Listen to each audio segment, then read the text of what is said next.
हे मधुसूदन, तुम कहते हो कि सर्वव्यापी परमात्मा की शरण में आओ, परंतु उस परमात्मा का स्वरूप क्या है? मुझे अपना वो स्वरूप बताओ जिसकी पूजा की जाए, क्योंकि संसार में भिन्न भिन्न लोग भिन्न भिन्न देवताओं की पूजा करते हैं। क्या वो पाप है? नहीं अर्जुन, पूजा कभी पाप नहीं होती। और जो प्राणी भिन्न भिन्न देवताओं की पूजा करते हैं वो भी वास्तव में मेरी ही पूजा करते हैं, क्योंकि इस विश्व के कण कण में मैं ही समाया हुआ हूं। ज्ञानी जन अपने ज्ञान चक्षुओं से मुझे हर जगह हर प्राणी के अंदर देख सकते हैं। एक विद्वान ब्राह्मण में भी मैं हूं, तो एक चांडाल के अंदर भी मैं हूं, गौ में भी मैं हूं, तो एक कुत्ते में भी मैं हूं, हाथी में भी मैं हूं, तो चूंटी में भी मैं हूं। हे पार्थ, इसीलिए अपनी अपनी श्रद्धा के अनुसार प्राणी जिस जिस रूप में भी मेरी पूजा करते हैं वो मेरी ही पूजा करते हैं। इसलिए जो जो सकामी पुरुष जिस जिस देवता के स्वरूप को श्रद्धा से पूजना चाहते हैं, मैं उस भक्त की उस देवता के प्रति श्रद्धा को स्थिर कर देता हूं। यो यो याम याम तनुम भक्तः श्रद्धार्चितुमिच्छति तस्य तस्याचलाम श्रद्धाम तामेव विदधाम्यहम्। इस प्रकार बहुत से जन्मों के पश्चात उसे जब ये ज्ञान हो जाता है कि इस सारी सृष्टि में मुझ वासुदेव के सिवाय और कुछ नहीं है, तो ऐसा ज्ञानी महात्मा अंततः मुझे ही प्राप्त होता है। परंतु हे अर्जुन, ऐसा महात्मा अति दुर्लभ है। परंतु हे केशव, प्राणी तुम्हें छोड़कर भिन्न भिन्न देवताओं की पूजा ही क्यों करते हैं? हे अर्जुन, मैंने तुम्हें पहले ही बताया है कि इस त्रिगुणात्मक सृष्टि में प्राणियों के कर्म, उनकी वृत्ति, उनकी श्रद्धा भी त्रिगुणात्मक होती है। इसीलिए अपनी अपनी श्रद्धा के अनुसार सत्व गुण वाले देवताओं को पूजते हैं।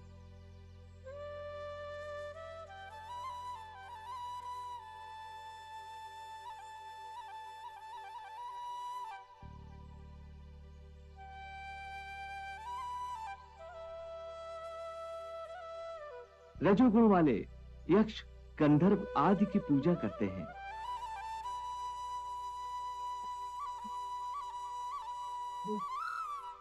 और तमोगुण वाले प्राणी भूत प्रेतों को पूजते हैं।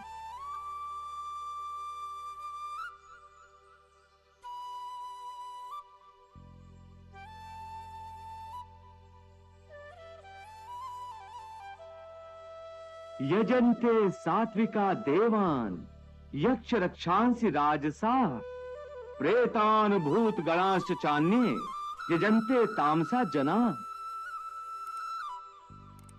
हे अर्जुन, देवताओं को पूजने वाले देवताओं को प्राप्त होते हैं और मृत्यु के उपरांत अपने कर्मानुसार कुछ काल तक स्वर्गलोक में निवास करते हैं।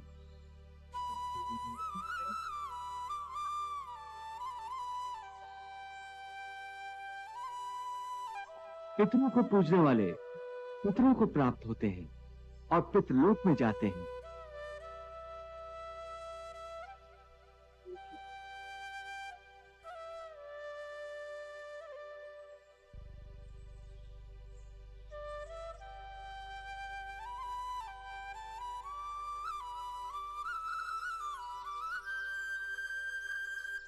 और भूत प्रेतों को पूजने वाले भूतों को प्राप्त होते हैं।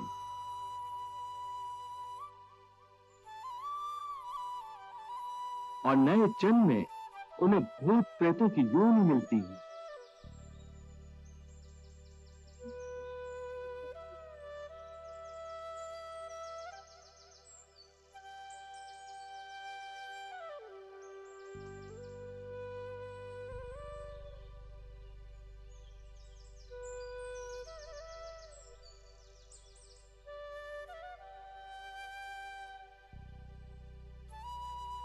हे केशव, तुम्हारे कहने के अनुसार मनुष्य अज्ञान के अंधेरे में अपने अहम का हाथ पकड़े भटक रहा है और इसलिए समर्पण नहीं कर पाता, अर्थात अज्ञान ही समर्पण के रास्ते की चट्टान बन जाता है।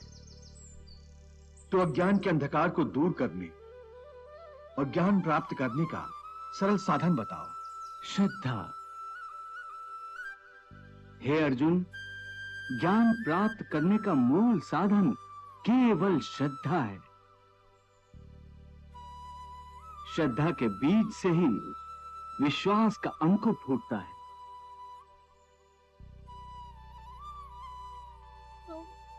और आस्था का पौधा लहलहाने लगता है। फिर इसी पौधे पर ज्ञान के फूल खिलते हैं।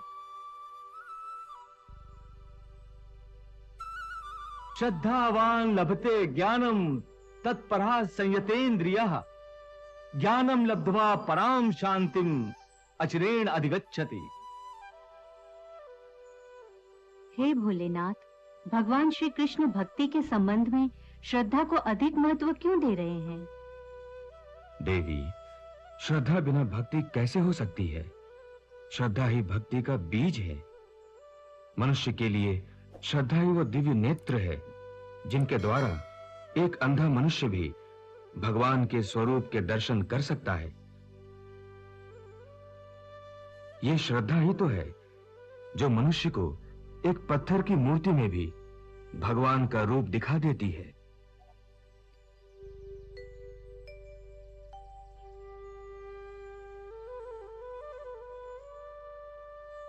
जैसे मेरे श्रद्धावान भक्त को शिवलिंग में मेरा ही रूप दिखाई देता है।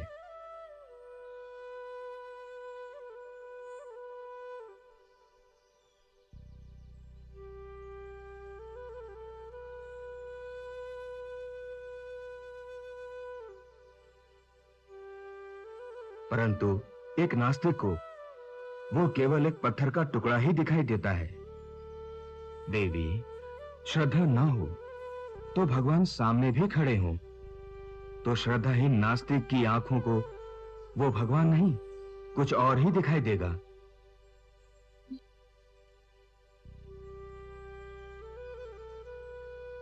फिर ना श्रद्धा होगी और ना भक्ति।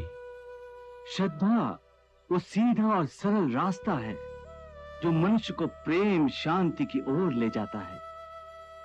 इसलिए कि श्रद्धा द्वारा मनुष्य निष्ठावान बन जाता है।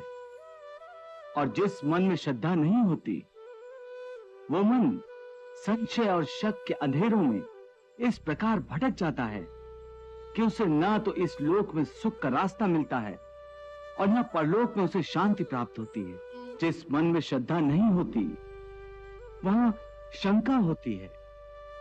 जैसे जहां उजाला नहीं होता वहां अंधेरा नहीं होता। न श्रद्धा होगी न आस्था होगी तो मनुष्य आस्तिक नहीं रहेगा, नास्तिक बन जाएगा और वो कदापि सुखी नहीं हो सकता। हे अर्जुन, संशय के अंधकार को ज्ञान के प्रकाश से जो नष्ट कर देता है और ज्ञान द्वारा प्राप्त बुद्धि की प्रेरणा से अपने आप को समर्पित कर देता है, उसे कर्म नहीं बांध सकते। इसलिए हे पार्थ, अज्ञान के कारण जो संशय तेरे हृदय में उत्पन्न हुए हैं उन्हें ज्ञान और विश्वास की तलवार से काट कर अपने कर्म रूपी युद्ध के लिए कमर बांध कर खड़ा हो जा।